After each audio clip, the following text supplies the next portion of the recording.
Ei galera, eu sempre falo pra vocês que mesmo as coisas estando como estão, a gente não pode perder a capacidade de se indignar, que a gente tem que continuar reativo, não deixar que eles nos tirem a vontade de dar risada no final, porque essa é uma capacidade do povo brasileiro. Tá tudo ruim, mas no final a gente acaba rindo até de nós mesmos. Só que esse não é um desses vídeos onde nós vamos rir no final, porque tá muito longe do final. Essa semana em especial, assistindo tudo o que rolou, eu meio que entendi quando uma parte da população fala que desiste, que não tem mais jeito. A sequência de coisas que aconteceram, a forma como a imprensa trata cada situação, na única intenção de amenizar o fato ou simplesmente ignorá-lo para que ele não entre em debate por identidade ideológica ou por questão financeira. Sim, eles estão mentindo pra gente e nós estamos pagando por isso contra a nossa vontade. Os avanços tirânicos de poderes supremos aos quais, em nome da democracia, nós não podemos criticar, senão a gente pode ir literalmente para a cadeia. Assistimos denúncias absurdas que eu faço questão de mostrar aqui porque quem deveria repercutir tá fingindo que não tá vendo, mas eu tô vendo. E agora todo mundo vai ver. Não vou pedir para você separar o estomazil pro que vem a seguir. Eu vou pedir para você preparar seu psicológico, porque é tudo muito pesado. Os acontecimentos a partir desse momento do vídeo são todos reais, mas apresentados pela minha ótica. Portanto, fica calma aí, órgão do TSE que monitora o que os detratores do governo ou do judiciário falam na internet. Isso aqui é só minha opinião sobre os fatos. Vem cá, deixa eu te contar uma história que pode ser que você tenha esquecido. E sim, ela é longa, mas ela é necessária. Em 2009, o Lula indicou para a Suprema Corte o senhor Dias Toffoli, que na época era advogado-geral da União, o famoso AGU. Mas antes dele ocupar esse cargo que antecedeu a sua indicação a ministro da Suprema Corte, Toffoli teve uma longa trajetória ao lado do PT. Formado em Direito, em 94 ele começou como assessor do deputado Arlindo Chinaglia, do PT. A sequência entre os anos de 95 e 2000, ele atuou como assessor jurídico da liderança do PT na Câmara dos Deputados. Toffoli também foi advogado do PT nas eleições de 98, 2000 e 2006. Em 2007, o Lula indicou o Toffoli para o cargo de advogado-geral da União. Em 2009, ele é indicado à Suprema Corte. Mas o interessante é que a matéria do G1, que anuncia a indicação de Toffoli, também traz a seguinte informação, abre aspas, em sua carreira jurídica, Toffoli também acumula 2 reprovações em seleções para o cargo de juiz. Ele não passou sequer na primeira fase dos concursos para ingresso à magistratura de São Paulo nos anos de 94 e 95. Fecha aspas. E por favor, eu não estou aqui atacando a democracia, eu estou apenas relatando fatos históricos. Incômodos, é verdade, já que o juiz da mais alta corte do país nunca conseguiu ser aprovado como juiz, segundo a matéria do G1. Mas ainda assim são fatos. E mencionar esse fato me lembrou de um episódio de 2019, onde, ocupando o cargo de presidente da Suprema Corte, o Toffoli proferiu seu voto a respeito do compartilhamento de dados sigilosos. A repercussão após o voto me veio à cabeça pelo comentário feito pelo também ministro Barroso. Ministro, fala pra gente um pouquinho, pra gente entender o voto do presidente. Os senhores fizeram uma reuniãozinha ali, devem ter... Vocês também não entenderam? Vai ter que trazer um professor de javanês. Tem que trazer um professor de javanês. Vai ter que trazer um professor de javanês.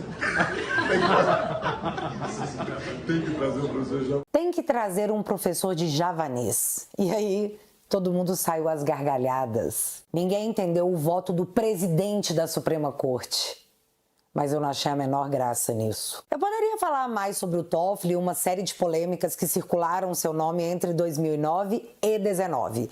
Mas vamos focar em 2019, pois é o início do ponto que atravessou os anos seguintes até o seu ápice em 2024. 2019, primeiro ano do governo Bolsonaro. Em 8 de fevereiro daquele ano, o G1 noticiava: documento da Receita Federal aponta suposta fraude de Gilmar Mendes. Ministro vê ilícito e pede providências a Dias Toffoli, que era o presidente do STF à época. Já em 26 de fevereiro, foi a vez da Receita Federal incluir a esposa do Toffoli e uma ministra do STJ na mesma investigação da Receita Federal. Uma chuva de críticas à corte se iniciou e algo deveria ser feito. Afinal, aquelas matérias estavam instigando a população a suspeitar de ministros da mais alta corte do país. E hoje nós sabemos que isso se configura um ataque ao Estado Democrático de Direito. E eu já mostro para vocês onde isso está especificado. Deixa eu só terminar essa linha do tempo aqui. Dia 26 de fevereiro foi a matéria sobre a esposa do Toffoli e a Receita Federal, certo? No dia 14 de março, Dias Toffoli abriu o inquérito 4781. O inquérito das fake news para apurar notícias fraudulentas, ofensas e ameaças a ministros da Suprema Corte. E nomeou o ministro Alexandre de Moraes como instrutor do processo. A matéria ainda trazia a foto do Toffoli com a sua frase em destaque, onde ele disse o seguinte, abre aspas, tenho dito sempre que não existe Estado democrático de direito, não existe democracia sem um judiciário independente e sem uma imprensa livre.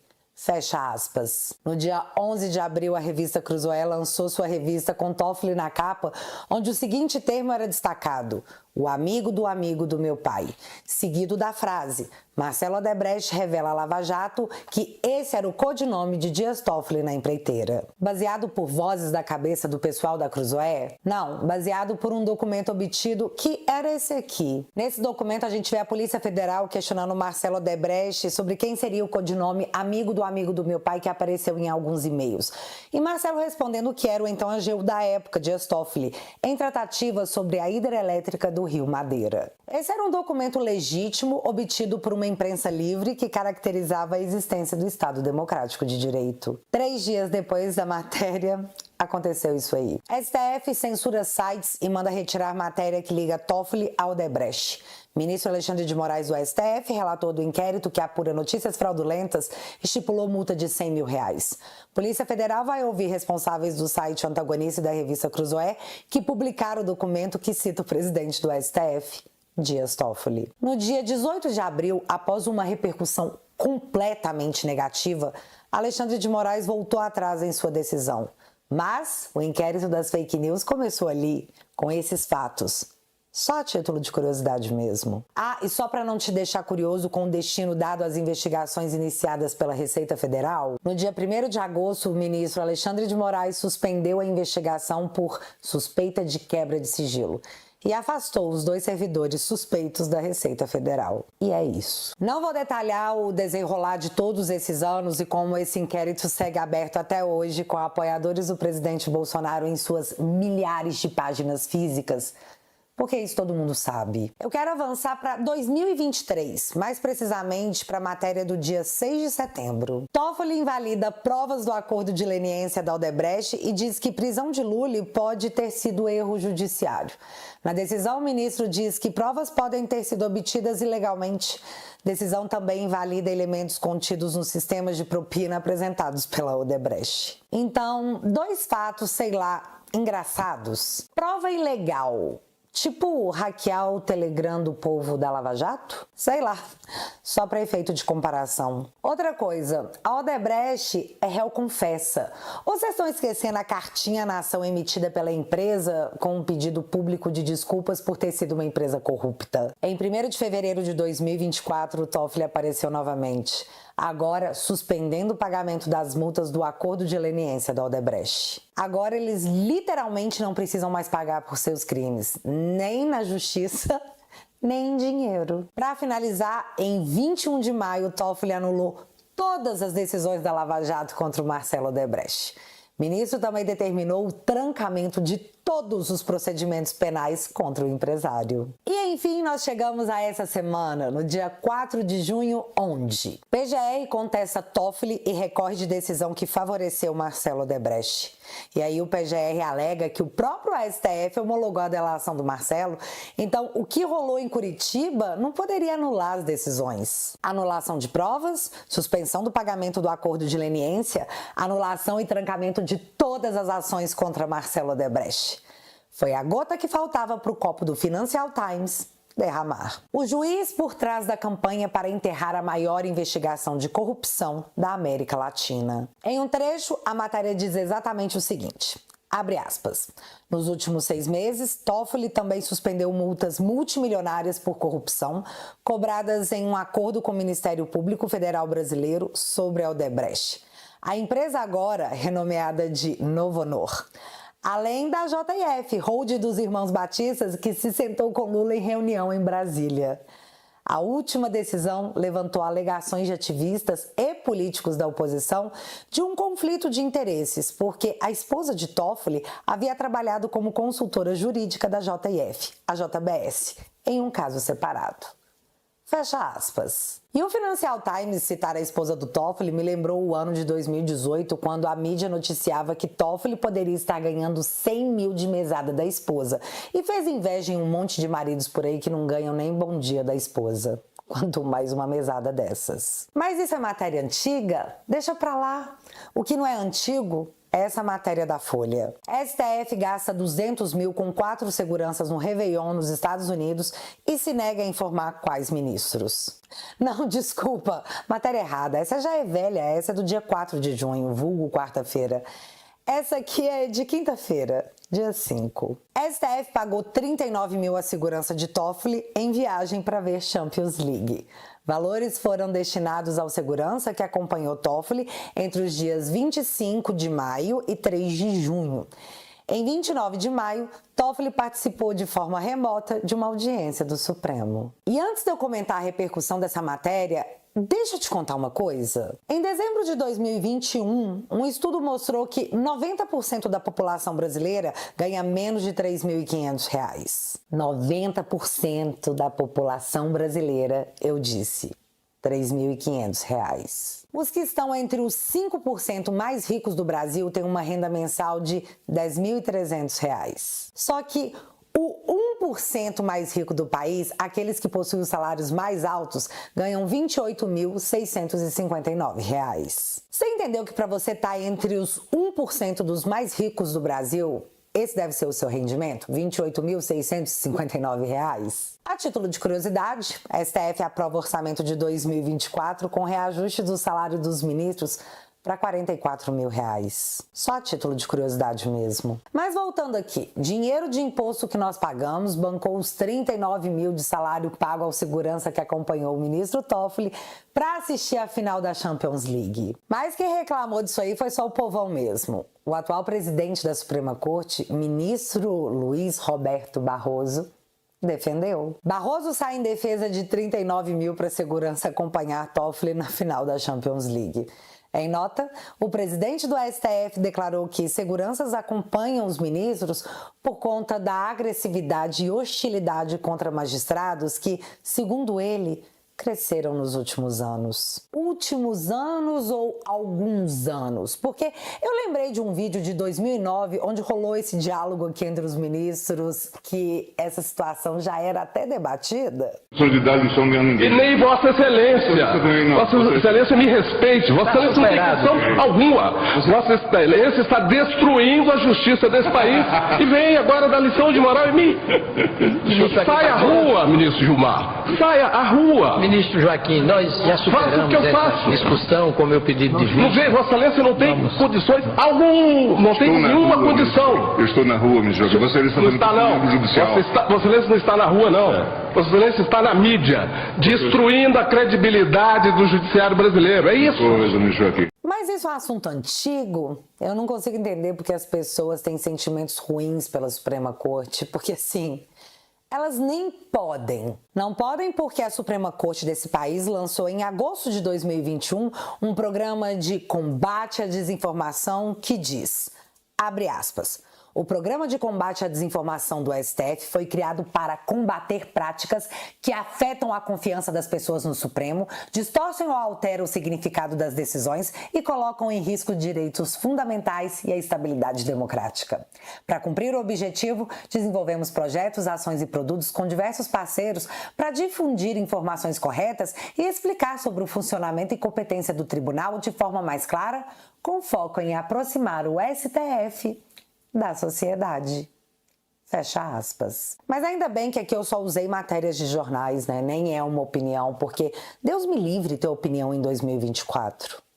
Não é seguro. Mas mais do que uma opinião, eu tenho um questionamento no meu coração, um questionamento que eu guardo há muitos anos. Em 2018, Barroso deu uma entrevista para Mônica Bergamo, onde ele deu uma declaração que virou matéria de todos os jornais. Barroso diz que gabinetes no STF distribuem senha para soltar corruptos. Ao ser questionado sobre quais gabinetes se encontravam nessa situação, o ministro sorriu e ficou em silêncio. Na sequência da divulgação dessa matéria, Barroso emitiu uma nota dizendo que havia usado um tom ácido e que esse tom não corresponderia à sua visão geral sobre o tribunal. Só que a nota não veio acompanhada de um pedido de desculpas por ter se enganado a respeito da afirmação feita. Portanto, até hoje eu carrego essa dúvida no meu coração, de quais gabinetes o ministro Barroso falava. Só que isso deve ser apenas um devaneio da minha parte. Eu estou tentando só entender toda essa situação que o judiciário brasileiro vive, porque é tudo que eu, Bárbara, posso fazer. Pausa nesse momento da história para a gente poder visitar um outro fato. Hoje, sábado, 8 de junho, completará 4 meses da prisão do Felipe Martins, sem que ele tenha sido sequer denunciado por algum crime. Sua prisão foi baseada num possível risco de fuga por ele supostamente ter saído do país e voltado sem usar o passaporte e, assim, supostamente burlando os sistemas migratórios. Essa possibilidade já foi derrubada algumas vezes com provas apresentadas pela defesa dele. A PGR já pediu a liberdade do Felipe 2 vezes. Só que ele segue preso. Enquanto todo mundo tenta entender a manutenção da prisão do Felipe, os fofoqueiros de plantão acreditam que o Felipe pode estar preso para que ele se sinta mais motivado a fazer uma delação premiada. Mas isso é só uma fofoca que nos lembra, sei lá por quê, a soltura do Mauro Cid. Moraes homologa acordo de delação e manda soltar Mauro Cid, ex-auxiliar de Bolsonaro. Militar deixou a prisão na tarde daquele sábado, após 4 meses. E assim, levando para esse lado de que o Cid, após 4 meses preso, após ter delação homologada, foi solto, o Congresso brasileiro está prestes a discutir uma matéria que terá uma repercussão nacional gigantesca. Para você entender, a proposta, se aprovada, impediria que a pessoa que estivesse presa pudesse fazer uma delação premiada. Como a delação deve ser feita de livre e espontânea vontade, você não poderia usar esse recurso como chantagem para tirar alguém da cadeia ou não. E quem propôs essa ideia foi Valdir Damoso, do PT, em 2016. Época da Lava Jato. Eu vou deixar vocês ouvirem a jornalista lulista que apurou junto ao Valdir Damoso o que ele acha da sua proposta estar em discussão no cenário político, e eu já explico por que o PT está constrangido e, ao mesmo tempo, muito irritado. Ouça. Sobre a tal proposta da delação premiada só poder ser feita por réu não preso. Ou seja, se uma pessoa estiver presa, não pode fazer a delação premiada. Isso é um projeto de um ex-deputado federal, Valdir Damoso, do PT, que hoje é secretário de Defesa do Consumidor do Ministério da Justiça. Claro que a declaração dele, que de um lado defendeu o projeto, diz que o projeto que ele próprio apresentou é um projeto que vai na direção correta. Por outro lado, ele colocou ali uma pulga atrás da orelha, dizendo: por que agora? Por que esse projeto que eu apresentei 10 anos atrás, menos do que isso, cerca disso, não era urgente lá, na época da Lava Jato, e passou a ser urgente agora?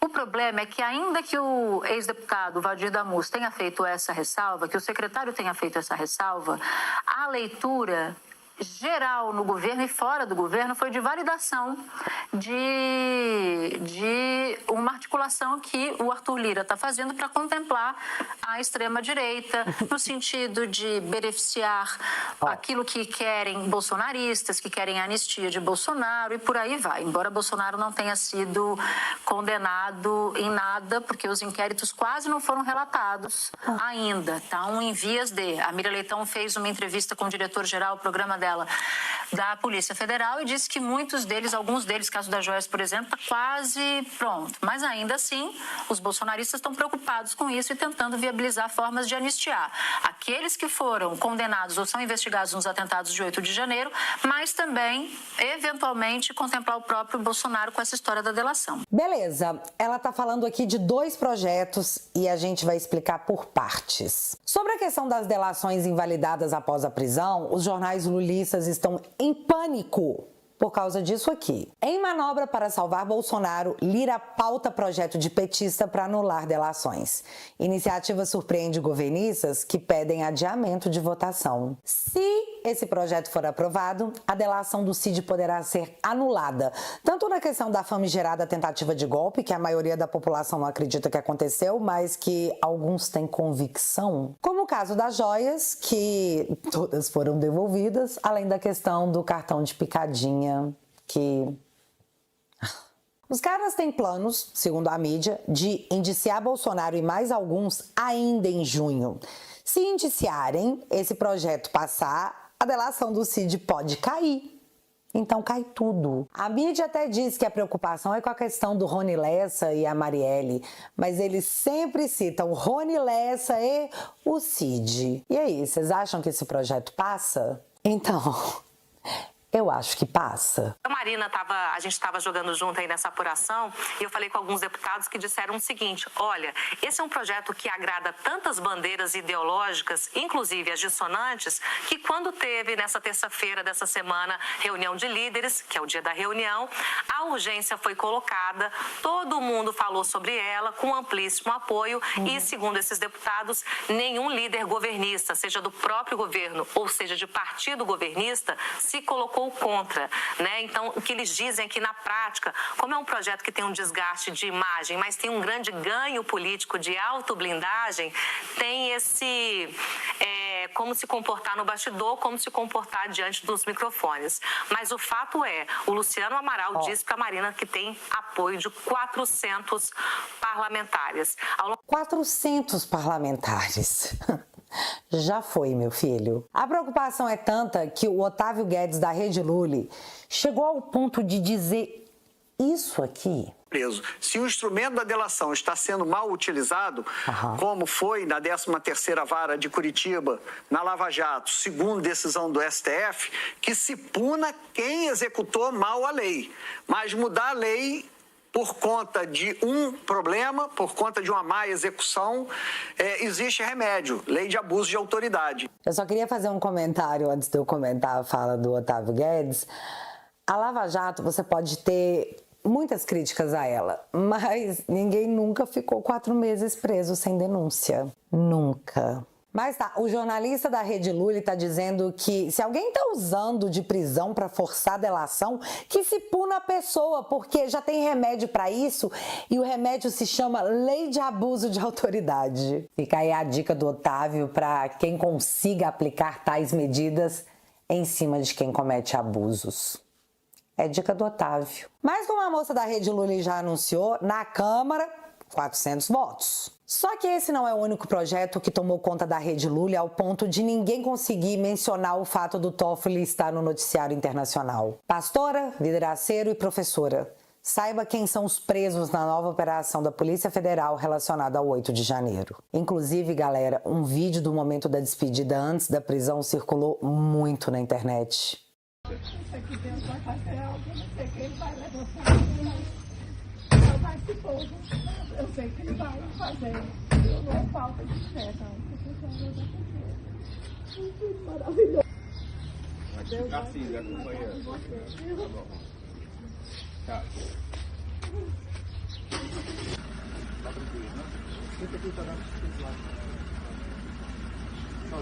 Tchau. Moraes teria mandado prender pessoas sem o trânsito em julgado porque outras pessoas teriam fugido. E aí, no mesmo dia que isso tudo aconteceu, começa a andar na CCJ do Congresso a PEC da anistia com a escolha do relator da proposta. O comentário na Rede Lully é difícil de ser ouvido, mas o final é bem necessário. Então, Leilane, na verdade é chato, né? Triste, né? Vergonhoso. No mesmo dia em que a PF faz essa operação para capturar foragidos, né, de golpistas que fugiram porque sabem que podem ser e devem ser condenados, para escapar dessa punição, fugiram, e no mesmo dia, na Câmara dos Deputados, começou a tramitar, e ganhou mais um passo de tramitação, aquele processo que pode garantir anistia para esses golpistas do dia 8 de janeiro. Foi indicado um relator que inclusive participava ali de manifestações golpistas, né? Um deputado dava apoio a essa turminha que quebrou o Palácio Planalto, o Supremo Tribunal Federal, o Congresso Nacional. Então, é uma triste coincidência esse fato. A PF, de um lado, tentando... porque, olha só, Leilane, não dá para você imaginar que tudo que foi feito, você vai passar uma borracha. O Brasil tem essa mania, né? De, não, vamos deixar para lá, já passou, esquece. Aí vira um terreno fértil para que episódios como esse possam acontecer no futuro novamente. Por quê? Leilane, se eu vou na sua casa, quebro sua casa, esculhambo sua casa, como sua comida, deito na sua cama e vou preso, mas depois eu não, olha, tudo bem, você estava num momento de raiva, tranquilo, pode voltar para casa. No ano que vem eu volto na sua casa para quebrá-la de novo, tá, Leilane?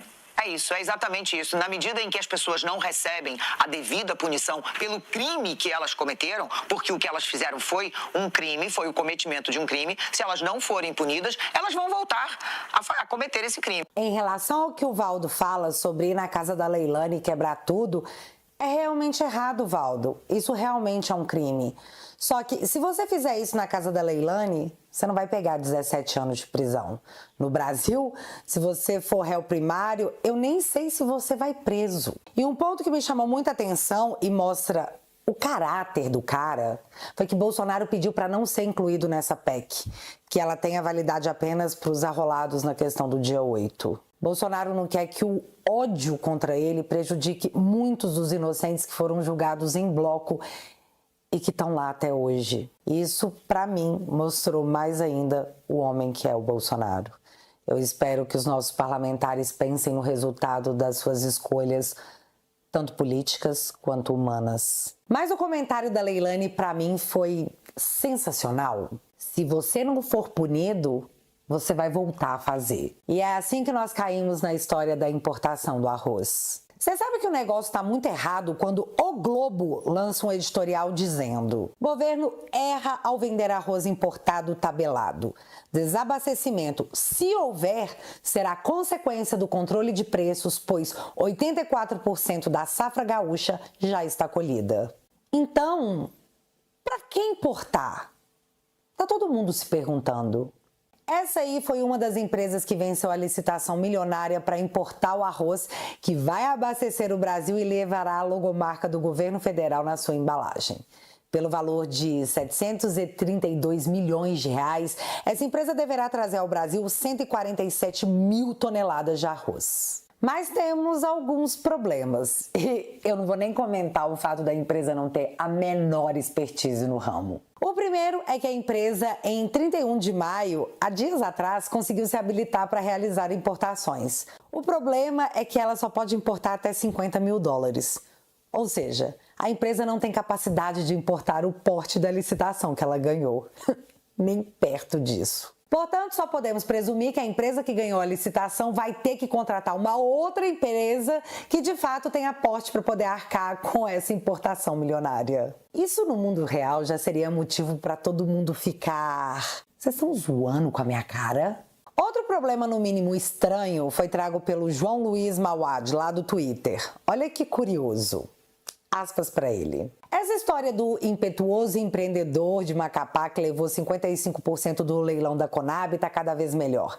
Em todos os sites de consulta cadastral que eu pesquisei, inclusive no Serasa, consultado hoje, o capital social da empresa é de 80 mil. Mas no site da Receita Federal, o capital atualmente é de 5 milhões. Como os sites especializados levam algum tempo para atualizar os dados, tudo leva a crer que houve um aumento de capital bem recente, provavelmente para habilitá-la no leilão do arroz. Aguardemos as cenas dos próximos capítulos. Fecha aspas. Ou seja, até pouquíssimo tempo atrás, o capital social da empresa era de 80 mil reais. Só que do nada, ela apareceu na Receita Federal com capital social de 5 milhões. Todo mundo queria saber as cenas dos próximos capítulos. E veio bem rápido. Trago também pelo João Luiz Mauá. Então vou abrir aspas de novo para ele. Conforme o previsto e de acordo com as informações da Junta Comercial do Amapá, o capital social da grande vencedora do leilão de arroz foi realmente alterado em 29/5/2024, apenas 7 dias antes do leilão, passando de 80 mil para 5 milhões. Como não houve entrada de novos sócios, o aumento do capital foi realizado com recursos próprios do único sócio, o senhor Wesley A. de Souza. Palmas para ele. Fecha aspas. Galera, faltando 7 dias para o leilão, o contrato social da empresa foi alterado de 80 mil para 5 milhões. Incrível. Não mais incrível que a matéria do André Chalders do Estadão, que descobriu o seguinte. Atenção, empresa que venceu o lote de 732 milhões no leilão do arroz já fraudou licitação na Prefeitura de Macapá. Laudos da Polícia Federal e do Tribunal de Contas Estadual do Amapá constataram preços inflados. A investigação foi arquivada pelo STF em 2018. E aí, nesse momento, eu só lembrei do que a Leilane falou, sei lá, porque num momento como esses, se eles não são punidos, eles fazem de novo, e de novo, e de novo. Não ache você que essa história acaba aqui com o novo barão do arroz de Macapá, porque eu acho que o desenrolar dessa história ainda pode impressionar muita gente. Ou não, né? Ou ninguém pode ficar surpreso. E nesse vídeo eu também não poderia deixar de falar do Janones, mas não o que vocês já viram essa semana e ficaram exaustos com a hipocrisia em repetição, onde o Boulos, que condenava a rachadinha, votou para salvar o Janones no caso de rachadinha, deturpando inclusive o entendimento do próprio STF. Só que para isso ele não tá nem aí, porque ele é de esquerda. Ele pode fazer o que ele quiser. Eu só quero te mostrar um ponto da audiência que mostrou como a esquerda funciona. O PT votou em peso para absolver o Janones da rachadinha. Mas por que eles fizeram isso? Presta atenção que eu acho que essa parte você não pegou.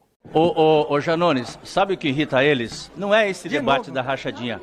É quando você tuita e quando você põe lá no X, na rede social, que o Brasil voltou a crescer, que o Brasil está em pleno emprego, que o Brasil tem a inflação controlada, que o Brasil, o presidente Lula, voltou a ter os programas sociais. Então, se você quiser, eu sei que você não entra na jogada deles, mas para continuar irritando eles e fazer com que eles percam a eleição cada vez mais, continua falando dos feitos do governo Lula, que com certeza vai irritá-los muito mais. Senhor presidente... Nós salvamos você, então você que continue falando bem do governo lá no Twitter. Ficou claro, Janones? E essa acabou sendo uma tarefa difícil numa semana que encerrou com a bolsa despencando, com o dólar disparando e as blusinhas taxadas. Seguidas de matérias como essa. Contas públicas. Governo corta 5,7 bilhões de farmácia popular, auxílio gás, Polícia Federal e obras em rodovias. Ministério afirma que tesourada não vai comprometer atividades. Mas órgãos contestam. Mas assim, fica calmo. Segundo o IBGE, tá tudo bem. Segundo a Rede Lully, tá tudo bem. Rolou até um debate interessante lá no Twitter, onde a cientista política do IEA da USP, a dona Carolina Botelho, foi até o seu perfil postar que a economia tá muito boa e que ela não sabe por que a popularidade do Lula não decola. Se liga na resposta que veio a seguir. Vai em qualquer supermercado que tu entende por que a popularidade não sobe. Carolina então respondeu: prefiro ver as análises do IBGE. Então a moça retrucou: conversa com quem tá gastando o dobro para comer, explica para nós que é mentira nossas contas subindo. E então a Carolina encerra: não se faz análise crítica com conversinha, olha-se dados oficiais, isso é o correto. Conversinha é para débil mental que acredita em gente formada na Unisap. Fim da conversa. Vocês entenderam, né? Conversinha de supermercado onde você constata que tá tudo mais caro é coisa de débil mental, disse a cientista política. Vocês têm que confiar no IBGE. E é isso. Mas voltando no Janones, o PT pode até ter salvado ele na comissão de ética, mas até o Flávio Dino votou para que ele virasse réu pelas ofensas e mentiras postadas contra Jair Bolsonaro em suas redes sociais. Muitas mentiras e muitas ofensas. E não para apenas nessa ação do Bolsonaro contra o Janones.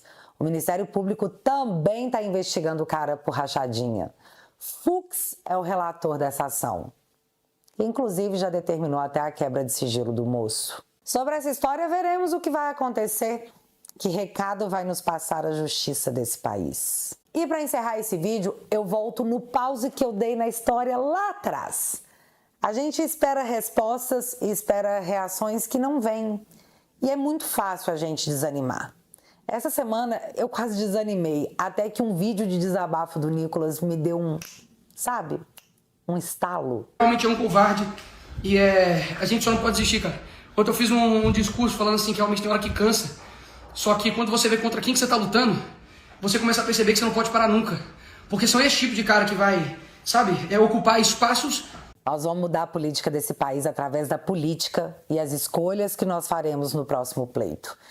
O que nos leva a uma matéria da CNN de pouco tempo atrás que disse o seguinte: Alcolumbre alerta para risco de impeachment de ministros do STF a partir de 2027.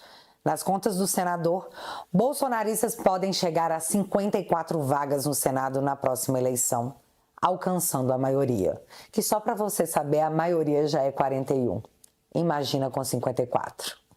Um presidente do Senado e um presidente na Câmara. E eu nem estou falando de impeachment de ministros. Eu estou falando de pautas discutidas, de freio às insanidades, de, enfim, nós termos condições de fazer alguma coisa, não só nos defender. Quem durar mais tempo vai vencer. E até 2027 nós vamos resistir a essa tempestade, que serão muitas. Galera, vai ser muito difícil. Mas quando isso passar, vai ser a época da colheita. E nós vamos à colheita. É questão de tempo. E o mais legal é que eles sabem disso. O negócio até lá é resistir. E aí? Vocês topam? E galera, quem puder dar uma moral com o meu trabalho, que dá muito trabalho, e uma democracia plena, pujante, porém relativa como a nossa, fica cada vez mais perigoso.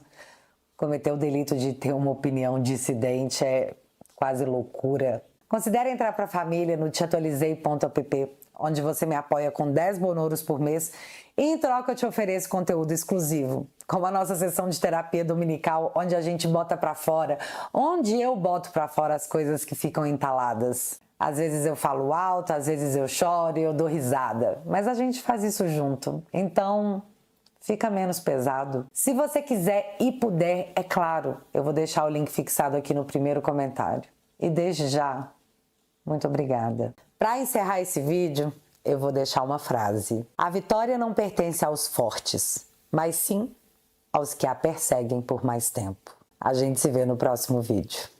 Beijos, galera. Fui.